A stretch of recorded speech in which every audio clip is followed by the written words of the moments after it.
645장. 아멘.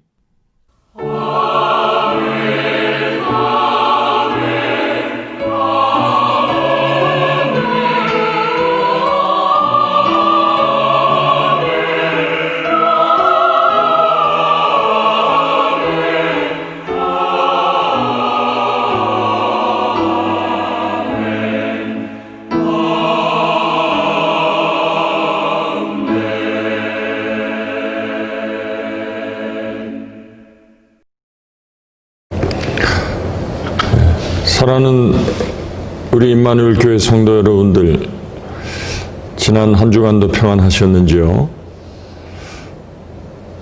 한 가지 반가운 소식은 저희 교회가 다음 주일부터 1시에 15명까지 예배를 드릴 수 있겠습니다. 그래서 먼저 다음 주에는 믿음 속과 소망 속이 먼저 예배를 드리기 위해서 모여주시길 바라고요.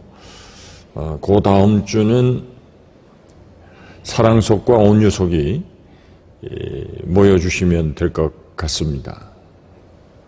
제가 예상하기는 아마도 여러 가지 지금 환경이 많이 염려스럽기 때문에 많이 참석은 못하시지 않을까 하는 생각을 하면서 두 속씩 해서 격주로 주일 예배를 드리도록 그렇게 하겠습니다.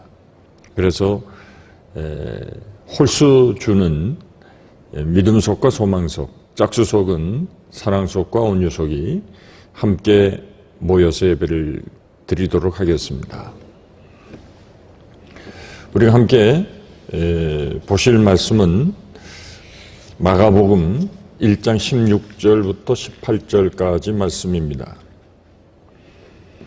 갈릴리 해변으로 지나가시다가 시몬과 그 형제 안드레가 바다에 금을 던지는 것을 보시니 저희는 어부라. 예수께서 가라사대 나를 따라오너라. 내가 너희로 사람을 낚는 어부가 되게 하리라 하시니 곧 그물을 버려두고 쫓으니라. 조금 더 가시다가 세베대의 아들 야고보와 그 형제 요한을 보시니 저희도 배에 있어 그물을 깁는데 곧 부르시니 그 아비 세베대를 사꾼들과 함께 배에 버려두고 예수를 따라가니라. 아멘.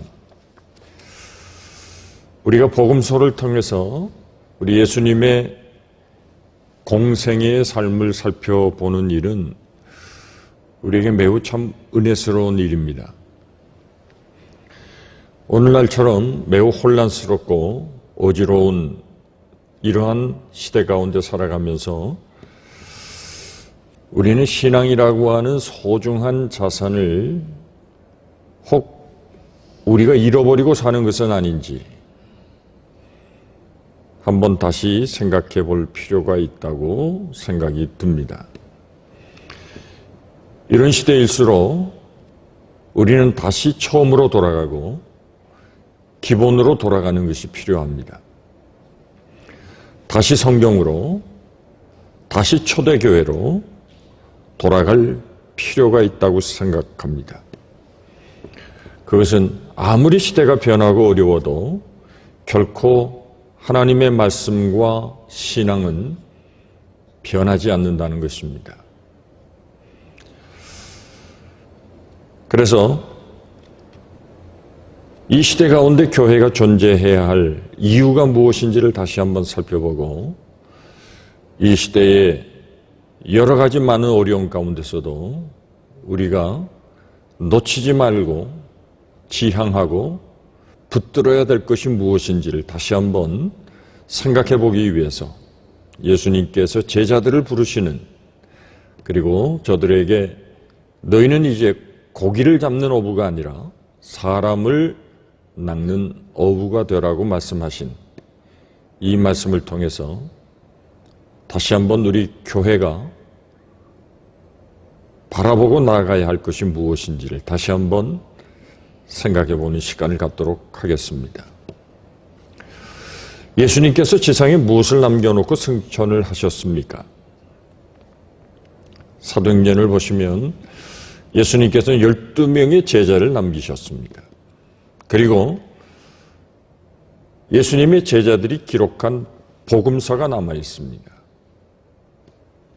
예수님의 생애를 보면 예수님은 특별히 제자들에게 초점을 맞추셨다라고 하는 것을 알 수 있습니다. 매우 독특합니다.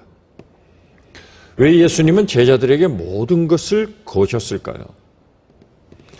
이 질문에 많은 비밀이 있습니다. 그리고 예수님 마음속에 가지고 계신 하늘나라의 비전이 있습니다. 그리고 예수님이 일을 행하시는 방식도 들어있습니다. 예수님께서 12명의 제자를 부르신 목적이 무엇이었을까요? 오늘 17절을 보시면 예수께서 이르시되 나를 따라오라 내가 너희를 사람을 낚는 어부가 되게 하리라 이렇게 말씀을 하셨습니다. 인류 역사에 감히 누가 나를 따르라 이렇게 말할 수 있을까요? 그 누구도 함부로 이렇게는 말할 수 없을 것입니다. 재미있는 이야기 가운데 바닷가에 기어다니는 개들이 있습니다. 어미개가 가만히 보니까 자기 새끼들이 옆으로 자꾸 걷는단 말이죠. 그래서 한번 야단을 쳤습니다. 얘들아 똑바로 걸어야지 왜 옆으로 걷냐. 엄마가 걷는 걸 한번 보렴 하고 엄마가 걷는데 엄마도 역시 옆으로 걷는 거죠. 나를 따라오라는 말은 오직 예수님만이 할 수 있는 말이었습니다. 여러분 축복된 인생은 좋은 사람을 만나는 것입니다. 그 가운데서도 좋은 스승을 만나는 것입니다. 왜 우리의 인생이 혼란스럽고 어려울까요? 또 후회스러운 마음이 들까요? 그것은 정말 우리가 본받고 따라야 할 분을 만나지 못했기 때문입니다. 인생에 참 스승이 있습니까? 여러분들에겐 참 좋은 영적인 스승이 있습니까? 멘토가 있습니까? 이것은 우리에게 물어야 할 아주 중요한 질문이라고 생각합니다. 우리는 내가 믿을 만하다고 생각하고 따라갔지만 때로는 그 사람으로 인해서 실망할 때가 있습니다. 자에게는 위선 때문에 그렇습니다. 말과 행위가 일치하는 것을 보면 우리는 더 이상 따르고 싶지가 않습니다. 세상의 말과 행실이 완전하게 일치하는 사람은 없습니다. 그것이 우리 인간의 한계입니다. 그래서 그 누구도 나를 따르라 이렇게 자신 있게 말할 수 있는 사람은 없습니다. 멀리서는 좋았지만 가까이 가고 시간이 지날수록 그 사람에게서 실망하고 이것이 아니었구나 하고 돌아서는 경우가 많습니다. 그러나 주님은 다릅니다. 예수님은 나를 따라오라 그렇게 말씀하셨고 예수님을 따르던 제자들을 통해서 예수님은 장차 하나님의 나라의 비전을 전하는 위대한 복음의 사도들로 세워주셨습니다. 나를 따르라는 말씀은 정말 천지개벽과 같은 말씀입니다. 여러분 제자도라고 하는 것은 따르는 것입니다. 누구를 따라야 할까요? 그리스도를 따르는 것입니다.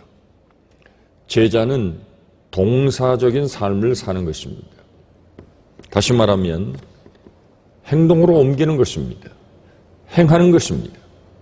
예수님이 나를 따르라 하셨으니 우리가 그분을 따르는 것이 그분의 제자로서의 할 일입니다.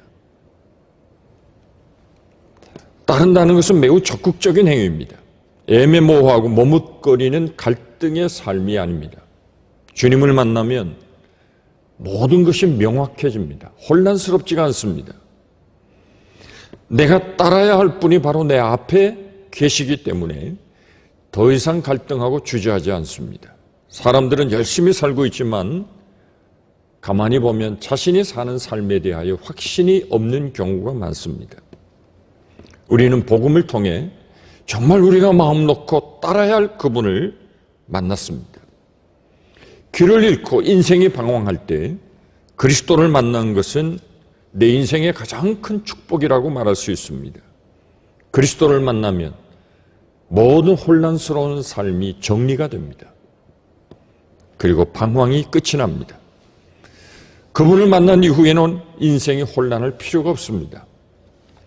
물론 우리가 연약해서 때로는 그 길에 도달하지 못하고 그분이 원하시는 수준에 도달하지 못하기 때문에 아쉬움이 우리에게 있는 것입니다.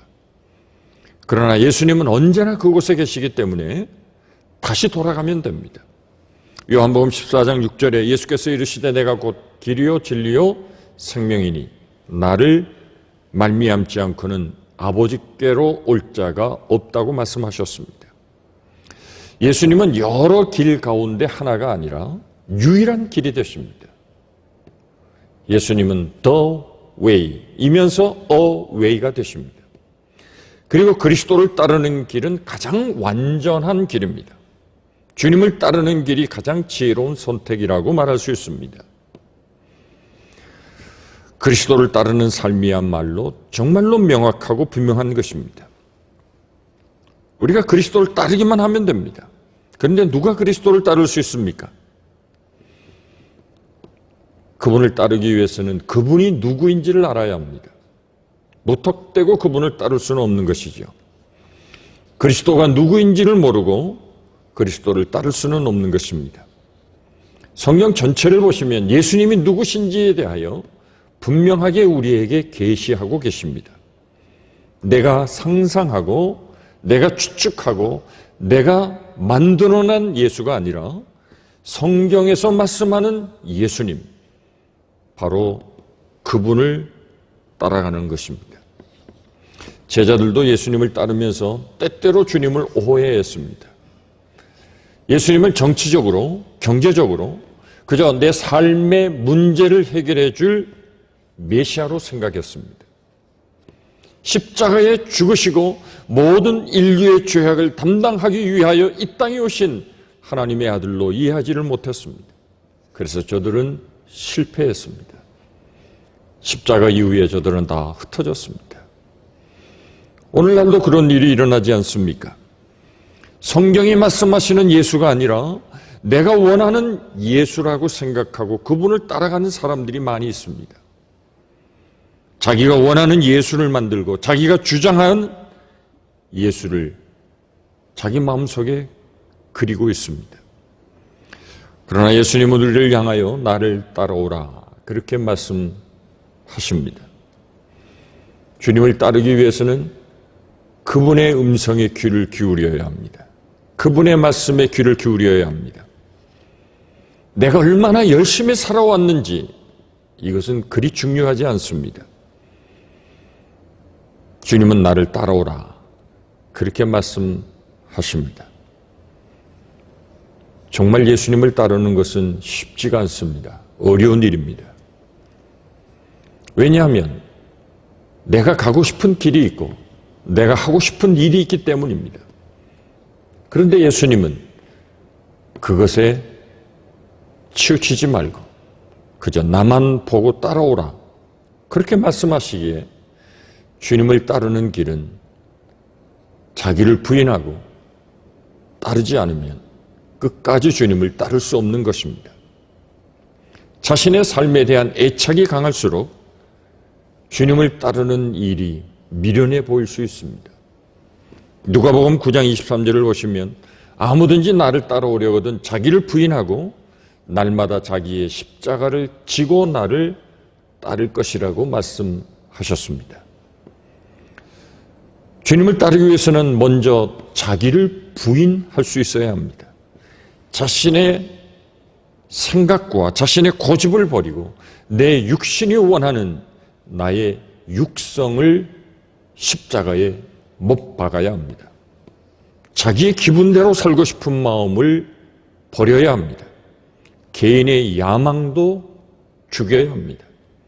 제자의 길은 하루아침에 당장 이루어지는 것이 아닙니다. 때때로 시행착오도 하고 실수할 수도 있습니다. 그러나 염려하지 마십시오. 예수님은 우리의 연약함을 다 알고 계십니다. 우리가 주님을 따라가지만 온전히 따르지 못할 것조차도 주님은 알고 계십니다. 여러분, 주님의 제자들이 얼마나 실수가 많았습니까? 복음서를 보시면 주님을 따르는 제자들의 모습은 형편없었습니다. 그러나 예수님은 그들을 끝까지 데리고 가셨습니다. 끝까지 사랑하셨습니다. 끝까지 저들을 인도하셔서 결국 예수님의 제자로서의 길을 가도록 도와주셨습니다. 우리도 마찬가지입니다. 우리는 연약하고 부족하지만 그럼에도 주님을 따르기로 한다면 주님은 우리의 연약함에도 불구하고 끊임없이 우리를 돌보시고 우리를 끝까지 인도해 주실 것입니다. 주님을 따라가는 것보다 더 나은 삶은 없습니다. 신앙이라고 하는 것은 주님을 따르는 여정입니다.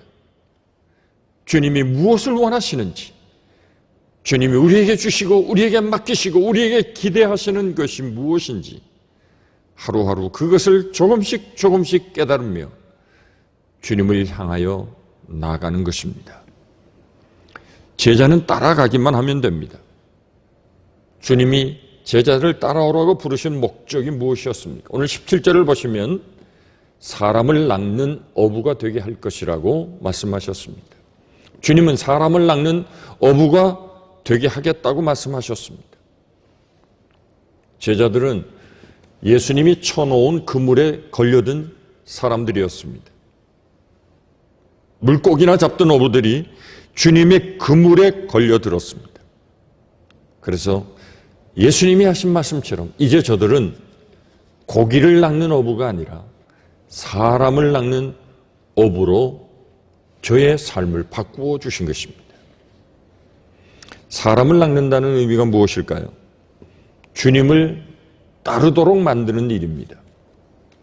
평생 세상의 이권과 사리사욕, 이 육체적인 만족이라고 하는 미끼를 따라 살아가던 사람들을 영원한 하나님의 나라를 바라보고 하나님의 거룩한 복음에 붙들려 사는 하나님의 사람들로 바꾸는 것, 바로 이것이 사람을 낚는 일입니다. 제자들은 악의 그물에 빠져들어 죽어가는 사람들을 생명의 그물망 안으로 끌어들이는 일을 위하여 부름을 받았습니다.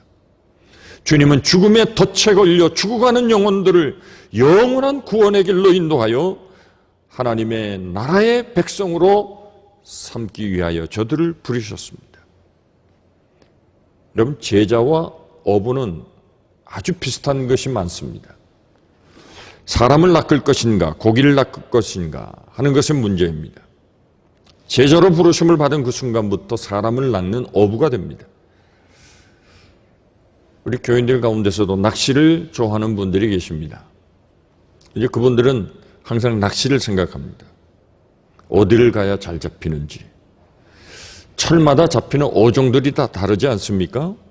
그 어종들에 대해서도 연구합니다.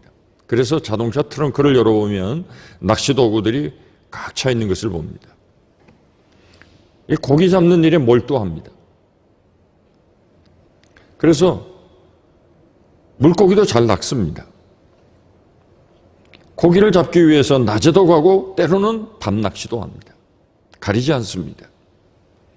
그런 의미에서 제자는 사람을 낚는 어부로서 이제는 우리가 낚아야 할 하나님의 백성들을 향하여 생각하고 기도하고 묵상하고 저들에게 전할 하나님의 말씀의 미끼를 가지고 저들에게로 나아가는 것이 필요한 것입니다.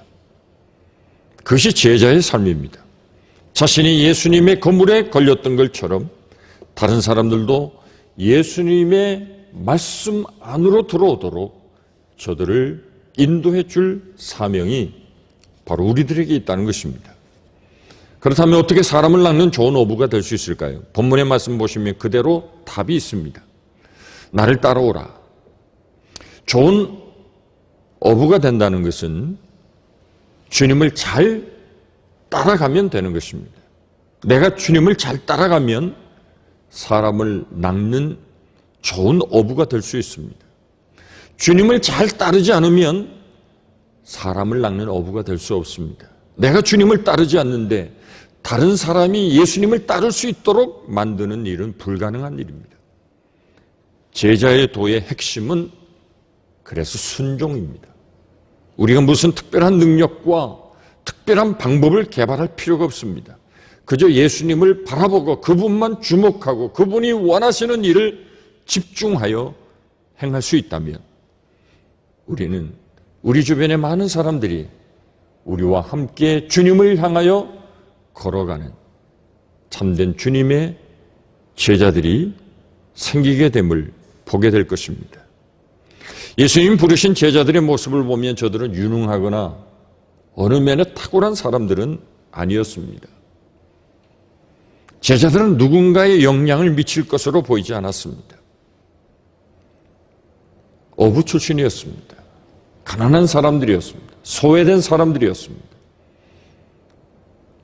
그런데 저들이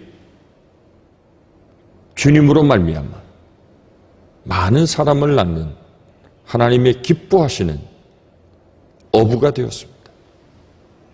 왜요? 결국 저들은 예수님을 잘 따르는 사람들로 훈련되어졌기 때문입니다. 잘 따른다는 것은 어떤 것입니까? 주님의 말씀을 전적으로 신뢰하고 그분을 따라 그분의 말씀대로 순종하는 삶입니다. 최고의 스승이신 그리스도가 말씀하신 대로 그분이 사셨던 대로 내가 살아가면 되는 것입니다. 왜 우리가 말씀을 묵상할까요? 주님을 따르기 위해서입니다. 말씀과 기도의 초점은 주님을 따르기 위해서 그렇습니다. 여러분, 복음서를 통해서 주님의 행적을 살펴보며 우리는 어떻게 살아야 하는가에 대해서 생각하게 됩니다. 우리도 예수님이 사셨던 것처럼 그렇게 살아야 되겠다는 마음의 결단이 생기게 됩니다.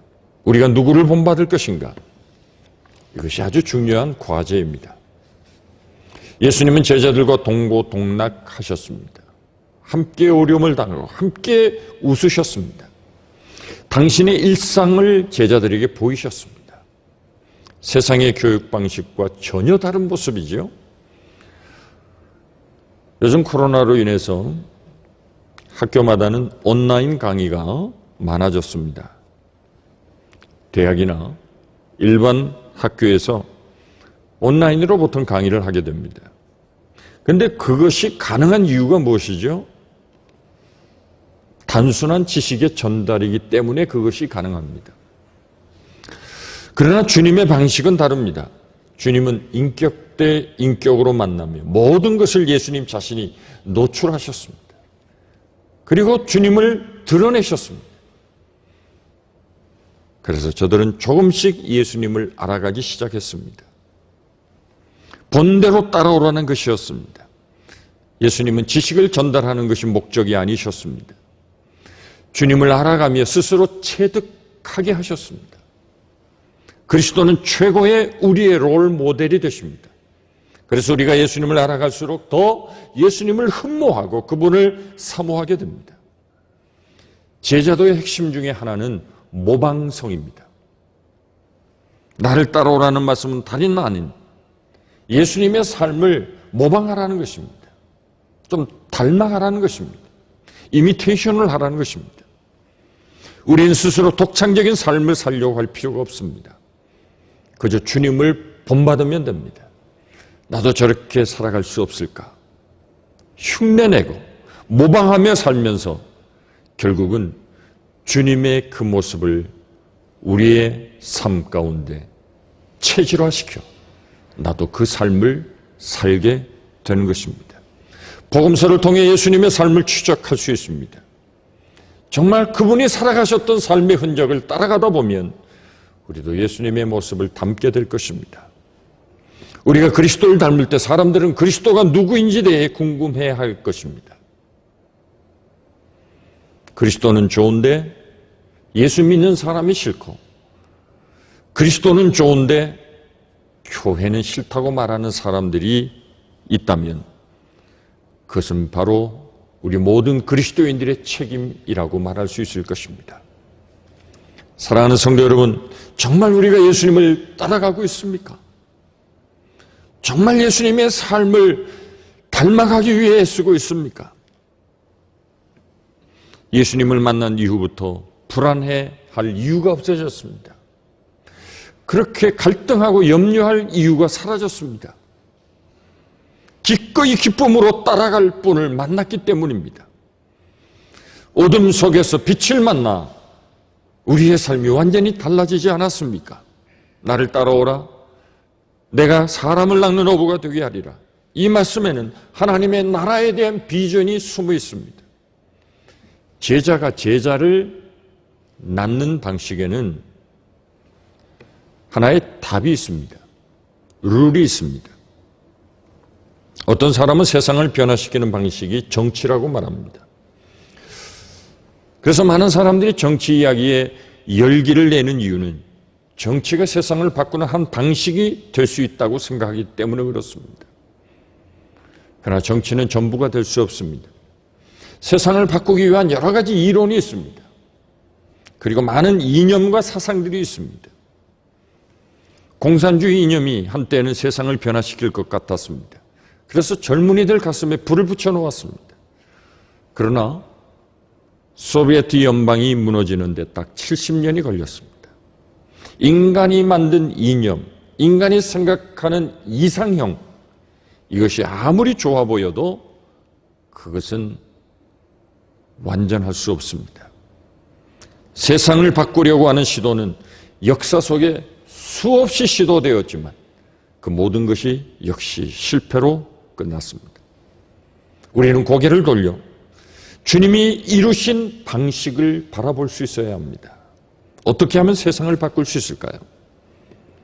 그리스도를 온전히 따르는 진실하고 진정한 제자가 될 수 있으면 가능하리라고 믿습니다. 정치인이나 특별한 리더가 나타나서 세상을 바꾸는 것이 아닙니다.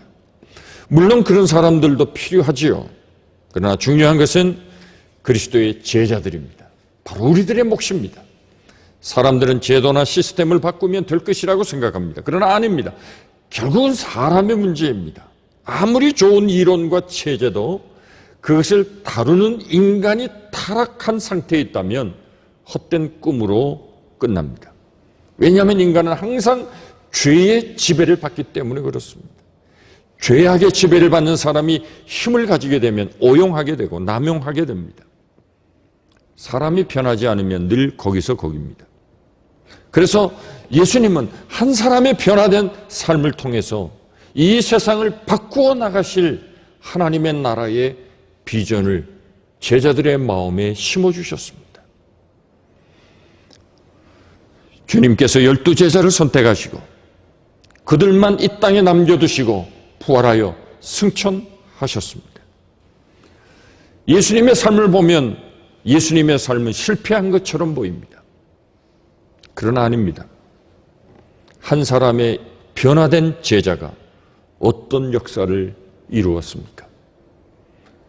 오순절 성령의 강림 사건을 통하여 제자들이 성령으로 충만해지며 세상을 흔들고 바꾸기 시작했습니다. 세상의 토양을 뒤집기 시작했습니다. 이사야 60장 22절을 보시면 그 작은 자가 천명을 이루겠고 그 약한 자가 강국을 이룰 것이라. 때가 되면 나 여호와가 속히 이룰 것이라고 말씀하셨습니다. 전혀 실현 불가능한 이야기처럼 보였습니다. 이사야의 비전이 과연 이루어질 것 같지 않은 삶이었습니다. 그러나 예수님은 제자들을 통하여 하나님의 나라를 이루어 가시는 놀라운 비전을 우리에게 보여주셨습니다. 예수님이 꿈꾸셨던 일은 사람의 내적인 변화였습니다. 힘에 의한 혁명은 또 다른 혁명을 가져올 뿐입니다. 죄성을 가진 인간이 변하지 않는 한 세상은 결코 변하지 않습니다. 그러나 예수의 제자들이 당시의 갈릴리와 팔레스타인을 변화시켰습니다. 나중에는 로마를 바꾸지 않았습니까? 바울이라고 하는 한 사람의 새로워진 변화의 삶을 통하여 유럽을 바꾸어 놓았습니다. 18세기 말 영국의 윌리엄 월버퍼스는 예수의 제자가 되어 그가 영국 국회에 들어갔을 때 도무지 바꾸어지지 않을 것 같았던 노예를 사고 파는 노예 문화를 종식시켰습니다. 변화된 한 사람 그리스도인이 지속적으로 하나님의 말씀에 순종하고 헌신할 때 조직과 문화와 그 지역을 변화시키는 일이 이 땅 역사 속에 일어났습니다. 그러므로 복음으로 변화된 한 사람이 참으로 중요한 것입니다. 예수님은 진정으로 그리스도를 따르는 사람을 지금도 찾고 계십니다.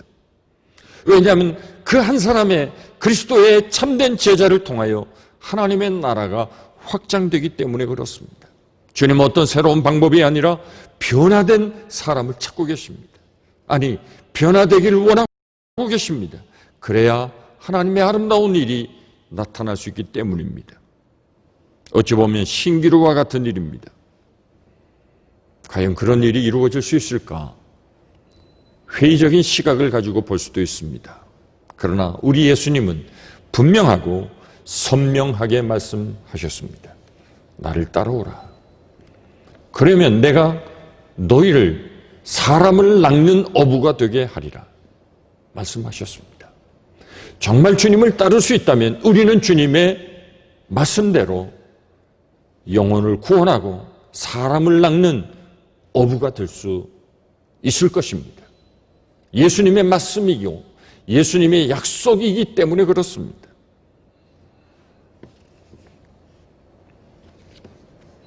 저는 우리 모든 믿음의 성도들이 나 한 사람 한 사람의 새로워진 변화를 통하여 이 땅에 참된 하나님의 아름다운 일들이 우리 주변에서 많이 나타날 수 있기를 간절히 축복합니다.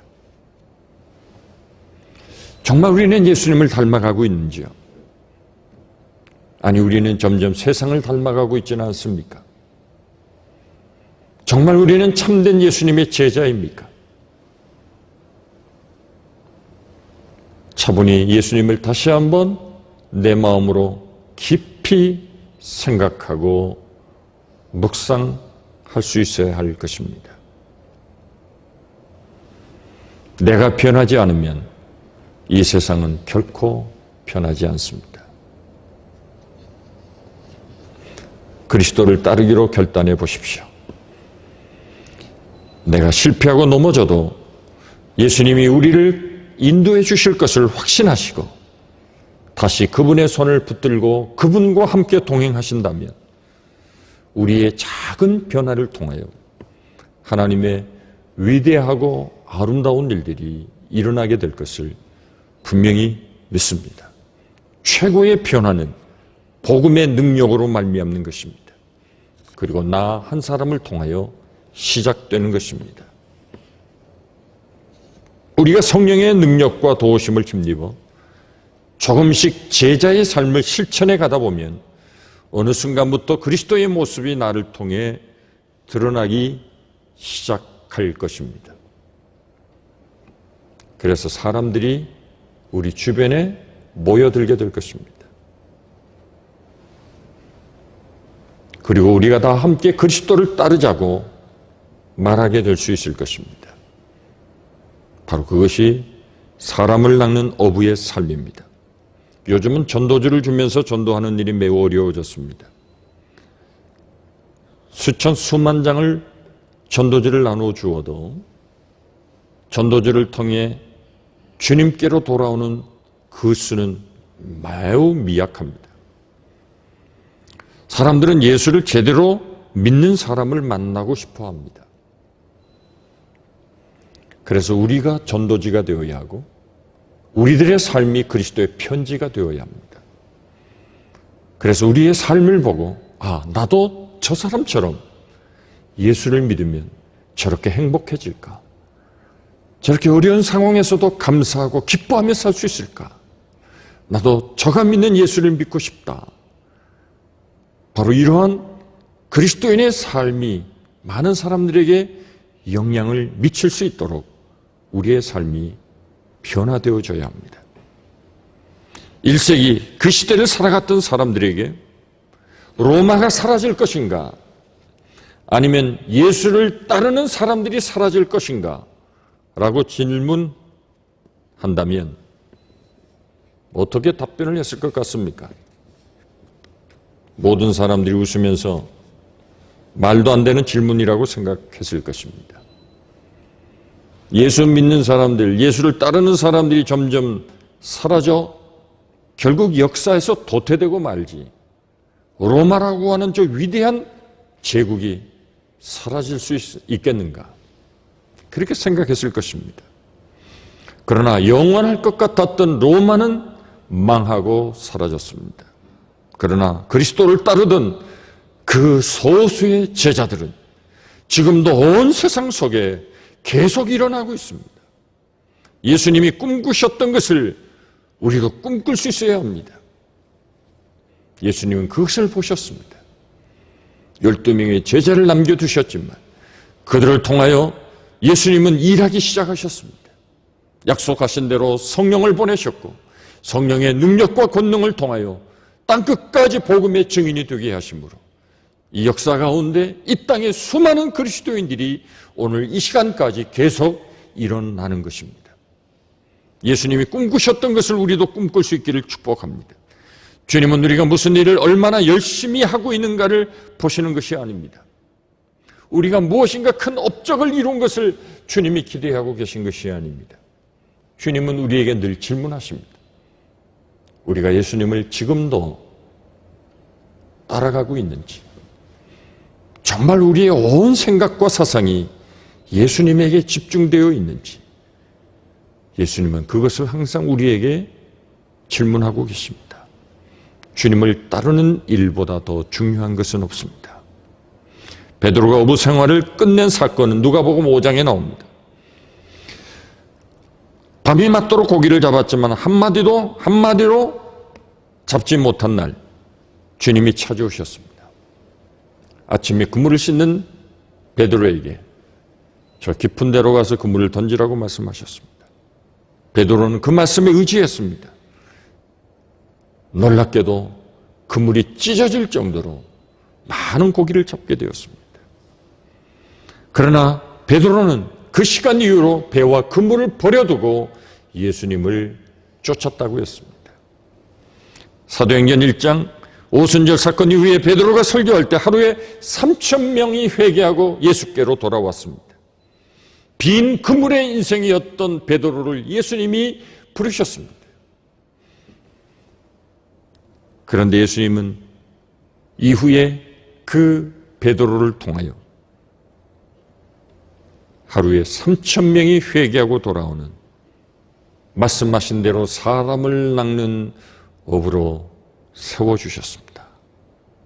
주님이 베드로를 사람 낚는 어부가 되게 하신 것입니다. 저는 이 위대한 전환이 우리 모두에게 일어나기를 간절히 축복합니다. 이 어려운 시대 가운데 우리가 다시 우리의 신앙이 주님이 우리를 부르신 주님의 첫 음성으로 돌아가서 첫사랑을 회복하고 주님의 뜻을 따라 살아가는 이 일에 다시 한번 우리의 마음을 조용히 정리하고 복잡해진 우리의 모든 마음과 생각을 내려놓고 다시 한번 주님의 음성에 조용히 귀를 기울임으로 내 삶이 다시 주님을 따르는 제자의 길에 설 수 있는 하나님의 귀한 축복이 있기를 간절히 축원합니다. 기도하겠습니다. 하나님 감사합니다. 사람 낚는 어부 되게 하시기 위하여 우리를 부르셨습니다. 내 힘과 내 뜻, 내 의지로는 불가능하기에 성령의 충만한 은혜와 역사를 통하여 우리를 바꾸어 변화시켜 사람 낚는 하나님의 사람들로 세워주셨습니다. 우리도 이 귀한 복음의 증인 되게 하옵소서. 예수님의 거룩하신 이름으로 기도하옵나이다. 아멘. 감사합니다.